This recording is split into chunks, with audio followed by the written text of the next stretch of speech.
राहुल गांधी को जैसे ही चुनाव आता है संविधान और मनुस्मृति याद आने लगता है। ये लड़ाई कॉन्स्टिट्यूशन और मनुस्मृति के बीच में लड़ाई चल रही है। ये हजारों सालों से लड़ाई चल रही है। ये वीडियो सुना आपने, लेकिन मैं फिर कह रहा हूं, कांग्रेस सबसे कमजोर कड़ी साबित होने जा रही है झारखंड में। और यकीन मानिए, जो गलती कांग्रेस ने हरियाणा में की थी, क्या वही गलती जेएमएम झारखंड में करने जा रही है। नमस्कार, मैं शंभू कुमार सिंह और आप देख रहे हैं नेशनल दस्तक। यही सबसे बड़ी चूक होती है बहुजन दलों से, उनका आपस का भाईचारा कायम नहीं रहता है। अभी खबर आ रही है कि जेएमएम और कांग्रेस 70 सीटों पर चुनाव लड़ेगी। 81 की विधानसभा है, मतलब 11 सीटें वो दूसरे लोगों को देंगे, जिसमें सीपीआईएमएल और आरजेडी है। ये सबसे बड़ा सवाल है। अगर ये गठबंधन नहीं होता है तो दिक्कत हो जाएगी। कहा जा रहा है कि 40 सीटों पर जेएमएम चुनाव लड़ सकती है और 30 सीटों पर कांग्रेस एक ऐसा नासूर बन गया है बहुजन दलों के लिए, जिनको समझ में ही नहीं आता है।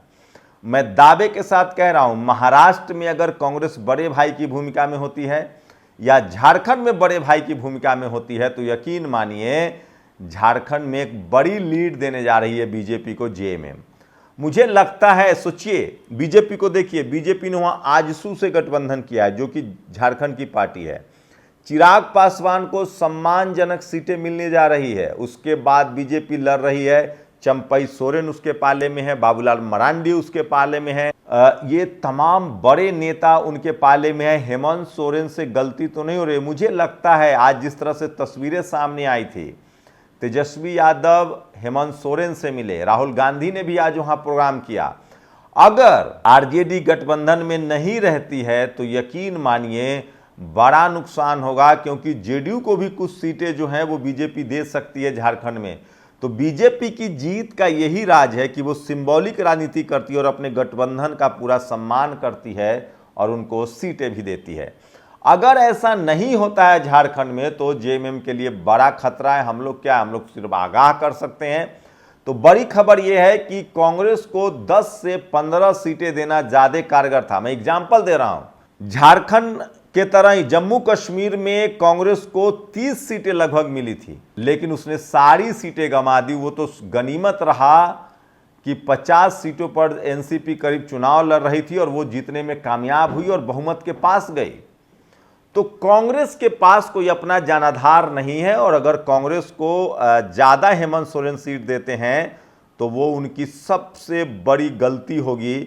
और यकीन मानिए, इस गलती में झारखंड में अगर बीजेपी का गुल खिल जाए तो आप किसी को अतिशयोक्ति नहीं होगी। वहीं दूसरी खबर महाराष्ट्र से है। मैं फिर कह रहा हूं, प्रकाश अंबेडकर बड़े फैक्टर हैं। अगर प्रकाश अंबेडकर को गठबंधन में नहीं लेती है कांग्रेस या शरद पवार से उनका 36 का आंकड़ा है, मैं फिर कह रहा हूं, बीजेपी वहां ओबीसी सीएम का कार्ड खेलने जा रही है। और प्रकाश अंबेडकर को अगर गठबंधन में नहीं लेते हैं, बीएसपी अलग चुनाव लड़ेगी। प्रकाश अंबेडकर अगर अलग चुनाव लड़ते हैं, हो सकता है प्रकाश अंबेडकर को बीजेपी भी सम्मान दे सकती है, जैसे अठावले उनके पाले में है। वहां भी ओबीसी के नाम पर बीजेपी आगे आ सकती है। मैं फिर कह रहा हूं, बहुजन दलों की हार की सबसे बड़ी वजह बहुजन नेता है। अब जाकर हरियाणा मध्य प्रदेश हारने के बाद अखिलेश यादव को कांग्रेस ने गले लगाया है। उनकी मजबूरी है, क्योंकि यूपी में वो ताकतवर हैं। ऐसी स्थिति में फिर कह रहा हूं, मुझे लगता है कि आरएसएस और बीजेपी की असली बी टीम कांग्रेस है, जो नहीं चाहती है कि बहुजन दलों से गठबंधन हो। मैं तो अभी भी कह रहा हूं, बगैर कांग्रेस और बगैर बीजेपी का अगर इस देश में गठबंधन बने, सपा, बसपा, आरजेडी, जेडीयू जैसे दल एक साथ चुनाव लड़ते हैं, तो इस देश में कांग्रेस और बीजेपी का सफाया हो सकता है। और किसी भी तमाम राजेंद्र प्रसाद सिंह क्या कहते हैं कि इस देश में कांग्रेस बीजेपी के पास वोट नहीं है, वो पैसे वाली पार्टी है। अगर आज भी बहुजन लीडरशिप वाली पार्टियां आपस में लड़े तो वो ज्यादा फायदा में रहेंगी। तो ये बड़ा अपडेट था झारखंड से। और महाराष्ट्र से आगे कुछ खबरें जो सोशल मीडिया पर वायरल है वो मैं आपको बता रहा हूं। बिहार में एक दलित समाज के आईएएस पर ईडी की रेड पड़ी है। बिहार कैडर के आईएएस अधिकारी संजीव हंस और राष्ट्रीय जनता दल के पूर्व विधायक गुलाब यादव को ईडी के मामले में गिरफ्तार कर लिया गया। तो दलित पिछड़े आप आईएएस बन जाइए, विधायक नेता बनिए, तो भी आप पर गाज गिरता रहेगा। एलन मस्क का बयान आज सोशल मीडिया पर वायरल हो रहा है अभी भी। और राहुल गांधी का ये वीडियो सुनिए।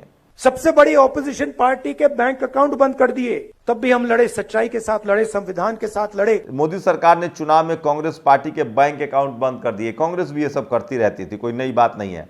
बीजेपी के पास धन, संस्थाएं, media, CBI, ED, income tax थी। कांग्रेस के पास भी ये सब थी जब 60 साल तक वो सरकार में थी। बहुजन दलों के पास नहीं है। और बीजेपी कांग्रेस को बनवासी कहती है। ग्रीन हंट भी कांग्रेस ने चला है। मैं फिर कह रहा हूं, मैं सिर्फ खबरें बता रहा हूं। प्रकाश अंबेडकर ने बड़ा खुलासा किया कि 30 साल पहले जो है वो दाऊद इब्राहिम से मुलाकात हुई थी, जो एनसीपी के नेता हैं शरद पवार। ये बड़ा खुलासा है। और राहुल गांधी फिर से एक बार उनका कांग्रेस वाला कॉन्सेप्ट आ गया। ये दिलीप मंडल का डर है। मीडिया, चुनाव आयोग, सीबीआई, ईडी, आईटी, ये सब बीजेपी के पास है। ये पहले कांग्रेस के पास थी। इसमें कोई दो फर्क नहीं है। विपक्ष एक होकर आवाज उठाए तो ईवीएम हट सकता है। छोटूलाल बसावा जो आदिवासी नेता, उन्होंने कहा है आज संविधान के सम्मान के साथ ही उसकी रक्षा करनी है। तो ये सोशल मीडिया पर राहुल गांधी अब जाकर उनको याद आ रहा है संविधान। दुनिया में सबसे ज्यादा गरीब भारत में है, 23 करोड़। हाँ, आप सही पढ़ रहे हैं। 60 साल कांग्रेस ने राज किया, 15 साल से बीजेपी है। 23 करोड़ SC, ST, OBC के लोग गरीब है, क्योंकि बहुजन नेता एकजुट नहीं हो रहे हैं। गुजरात हाईकोर्ट ने आसाराम के बेटे नारायण साईं को जमानत दे दी है। और सलमान खान का पूरा फैमिली डरा हुआ है लॉरेंस बिश्नोई के मामले में। कानपुर में मुबीन अहमद हिंदू बनकर चला रहा था रेस्टोरेंट, वेज नाम पर परोस रहा था नॉनवेज। मामा भांजे रेस्टोरेंट चला बुलडोजर। तो ये बुलडोजर चल गया है। सोचिए, अब तो मुस्लिम के दुकानों पर भी बुलडोजर है। और रॉ में एक यादव अधिकारी को लेकर खबरें आ रही है, जो जैसे जैसे अपडेट होगा मैं बताऊंगा। ईवीएम से चुनाव नहीं होना चाहिए, आज भी वायरल है। और सोचिए, जो राहुल गांधी पानी पी पी कर गौतम अडानी को गाली देते रहते हैं, उनका मुख्यमंत्री रेवंत रेड्डी गौतम अडानी के साथ है। ये देखिए लोकेशन, मीरपुर गांव, हरिद्वार, उत्तराखंड में मजार को अवैध बताते हुए बुलडोजर चला दिया गया है। ये भी सोशल मीडिया पर वायरल है। और बहुजन समाज पार्टी की मायावती जी ने कुंदरा की विधानसभा उपचुनाव में रफतुल्ला उर्फ नेता छिद को अपना उम्मीदवार बनाया है। ये भी बड़ी खबर है। और यह 2 पुस्तकों की लड़ाई है, मनुस्मृति एवं संविधान। अब राहुल गांधी तो दलित पिछड़ों की याद आने लगी है। जैसे चुनाव है, अडानी गलत है, क्रोनी कैपिटलिस्ट है, और उनका मुख्यमंत्री फोटो खिंचवा रहा है। तो इनका कहना करना में अंतर है। और हेमंत सोरेन को कहीं बड़ा नुकसान न हो जाए। सरकारी सूत्रों से खबर मिलने के बाद टाइम्स ऑफ इंडिया ने सीवर में उतरे तीसरे मजदूर की मौत की खबर प्रकाशित की है। दिल्ली में सीवर में कर्मचारियों की मौत हो रही है। मध्य प्रदेश में एक 19 साल की SC समाज की महिला को सोचिए कि जलाकर मारने की खबर है। तस्वीरें नहीं दिखा सकते हैं। और सबसे ज़्यादा राहुल गांधी, रेवंत रेड्डी और अडानी का खेल चल रहा है। राहुल गांधी ने संविधान सम्मेलन में कहा, देश मनुस्मृति से चल रहा है, अब संविधान से चलाने की जरूरत है। 60 साल तक मनुस्मृति से भी चल रहा था। नेशनल दस्तक की खबर है, मैं तस्वीरें नहीं लगा सकता हूँ। सोचिए किस तरह से प्रयागराज में एक SC समाज की महिला का बदमाशों ने ज़मीन कब्जा कर रखा है वो, और पुलिस कार्रवाई नहीं कर रही है। तो ये तमाम खबरें हैं जो सोशल मीडिया पर वायरल है। और मैं फिर कह रहा हूं, अगर कांग्रेस को ज़्यादा सीटें मिलती हैं तो हेमंत सोरेन के लिए बहुत ही नुकसानदायक है। और महाराष्ट्र में भी अगर BSP प्रकाश अंबेडकर को इंडिया गठबंधन अपने पाले में नहीं लाती और वो चुनाव लड़ते हैं स्वतंत्र, तो बीजेपी के लिए सबसे माकूल है, क्योंकि बीजेपी अब वहाँ OBC CM का कार्ड खेलने जा रही है। तो हमेशा बीजेपी को दोष मत दीजिए। बहुजन नेताओं की अपना लालच इतना बड़ा है। और कांग्रेस को अगर पाले में वो रहेंगे तो देर सवेर फायदा बीजेपी क्यों होगा। दरअसल तमाम जानकार कहते हैं, मान्यवर साहब कहते थे, एक नागनाथ है, एक सांपनाथ है। पता नहीं बहुजन नेताओं को कब इन दोनों से छुटकारा मिलेगा। तब तक आप कांग्रेस बीजेपी के राज में ही आपको काम करना पड़ेगा। शुक्रिया। नेशनल दस्तक की आपसे गुजारिश है कि अगर इसको बचाना चाहते हैं तो नेशनल दस्तक को सब्सक्राइब करने के लिए रेड कलर के सब्सक्राइब बटन को दबाएं, फिर बेल आइकन की घंटी दबाएं। नेशनल दस्तक को बचाने के लिए बहुत जरूरी है कि हर खबर को शेयर करें, लाइक करें, कमेंट जरूर करें।